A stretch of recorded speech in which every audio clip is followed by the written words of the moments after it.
bred those cattle in March 2013, so it's not quite a year and a half's worth of work, but it's getting close to that. By the time you breed the cow, she has the baby inside of her, then she, the calf's calved and then raised up. What we took care of Saturday was, a year and a half's worth of work pretty much. And by the breeding, you get to choose different bulls with different cows. We do a lot of artificial insemination as well as live cover with the bulls, but the artificial insemination allows us to choose different bulls and different breedings that we can pick and choose different cows with, which is a lot of what I enjoy doing. So it's like a mix and match of trying to get mix and the match, best, yeah, the best of the best. Yeah. So that's like the most enjoyment you get out of it. Like you like that part the most. Yeah, that's the part I like because you get to pick. What's this bull going to do with this cow? And we own the cows, so the bulls we'll use from it's semen banks. But there's people that sell semen, and that's how they make a living. They get different bulls, collect semen, and it's sold. Different ranchers will buy different semen from different bulls and bring them to their cows. That's pretty cool. So the shots that you're giving the calves this weekend, it was like dead leg and what? It's preventative vaccines. It's the common name for one is blackleg. It's a scientific names, but there's about 7 different bacterial infections that covers. The other injection we were giving was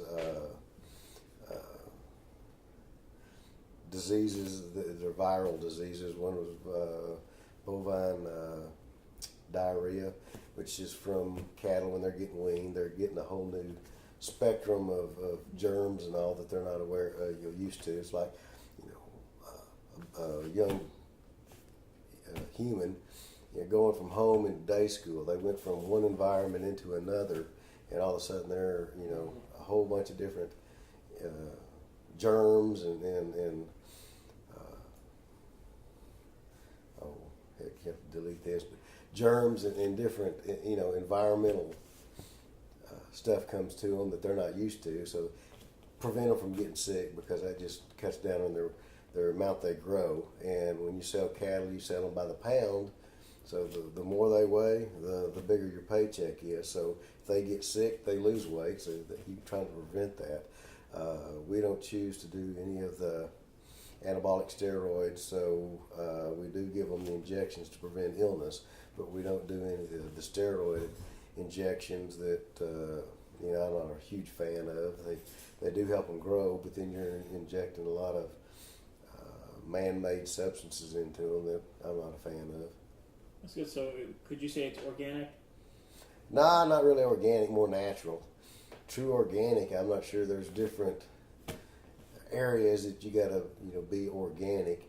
We're more natural because we don't give them antibiotics unless they get sick. Mm-hmm. All we really do are give them the vaccinations to prevent illness, and then no steroids. So, and then all the feed we give them is pretty well natural. There's no a lot of feedlots have the antibiotics added into the feed. None of the feed we have has that in there. It's all more natural. That's actually pretty cool. That's really cool, because I bring it up to friends every now and then. Then there's that one guy that's like, "Is it organic?"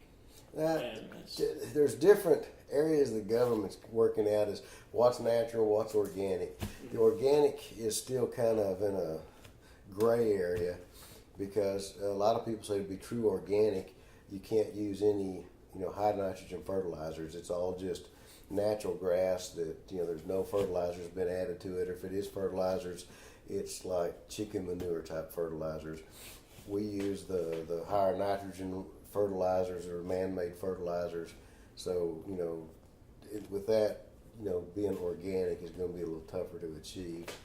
I've never had any trouble eating what we produce, though. Yeah, it's really good for my account. It's really good. So, exactly what is it about the farm? Because Mom told me that she was talking to your dad, and he said that when you go through the gates, everything